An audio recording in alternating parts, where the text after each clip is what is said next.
Now, we need a major rethink in terms of how the NHS is funded. That's what Stephen Dorrell, the chair of the NHS Confederation, is due to say to a conference being held outside Belfast just about now. The former Conservative Health Minister came into the studio earlier this afternoon.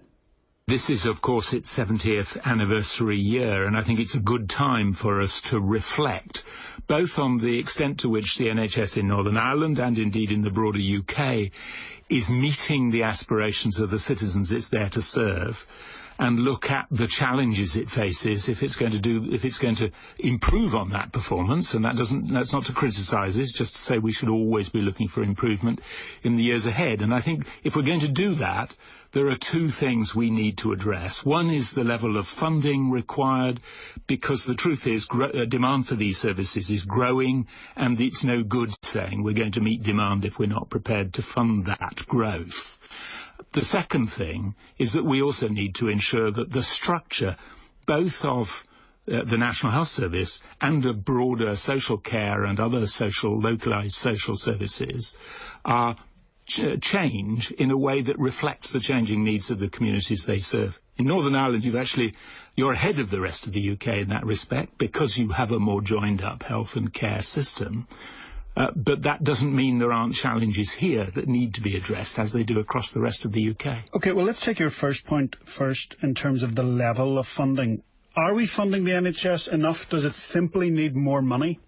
I think it follows from the fact that I made 2 points, that it isn't simply a matter of more money, but there's sometimes a tendency, I think, by the commentators to imagine that there's a choice between money and changing structures. The fact is you have to do both. These services exist to meet the needs of communities. Those needs change, so we have to change the services to reflect those changes. So what specifically will you be advocating today? What I will be advocating is, first of all, as I've said, more money. And for that purpose, the NHS Confederation, which works across the UK, has set up a review on future demand for these services to try to measure how much additional money is going to be required. And so where will that money come from? We know that these are straitened times of austerity. Where do you find more money for the NHS? Just raise taxes? I think that the answer is that in a world where demand for healthcare is growing, you either have to raise additional tax revenues out of a growing economy. It doesn't necessarily need to take a rising share, though in truth historically it has done. You either have to do that, or you have to explain to citizens why some of their healthcare needs are not going to be met. And I don't think that there is a democratic politician in this country, or indeed any other country, that is willing to do that. But what is the scale of the crisis that we face? I mean, every time there is an NHS story in the news, an NHS mandarin comes out and says, look, we have an ageing population and we have more chronic illness that lasts for longer, and that is the problem. How do you address that? Because without wanting to overstate it, it seems like within 10 or 15 years, that is potentially a time bomb. Well, I think there's a danger for us to become over-gloomy about this. Really? First of all, what you're describing is a world where people have the opportunity to lead longer, healthier lives. Surely that is good news, point one. Point two, this isn't something that starts now. Yes, no, but I'm coming on to your point about the support required to allow them to do that. It isn't something that starts now. This has been going on in advanced industrial societies ever since the end of the Second World War. Healthcare is a growing part of the economy. There is a growing demand for these services. And either we meet that demand, or, as I said earlier, we explain to people why those demands can't be met.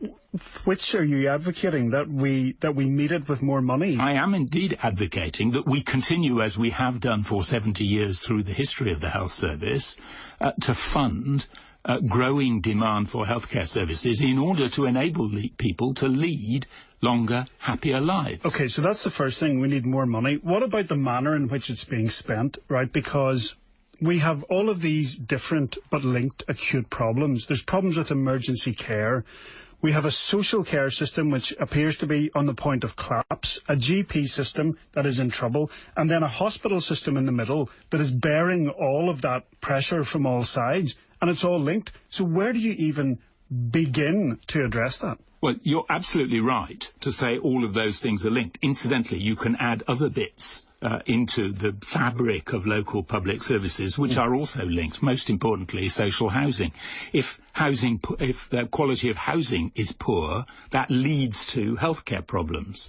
If the quality or the availability of social support is inadequate, that leads to isolation, which leads to mental health problems. Sure. So these things are all joined up. But in terms of, I get that, but even in the terms of my question, in terms of what we might describe as being inside the NHS, how do you start to address such a complex and interlinked problem? Well, the answer is by identifying the areas where this relatively small interventions can make the biggest impact. And where do you think that is? And I mention housing because some of the most effective interventions you can make to improve people's quality of life is actually by making certain that there's heating available, that there isn't a damp problem, that in other words, that people's home lives are comfortable and the quality of their housing doesn't undermine their health, leading to health problems. So more joined up government across departments? Absolutely.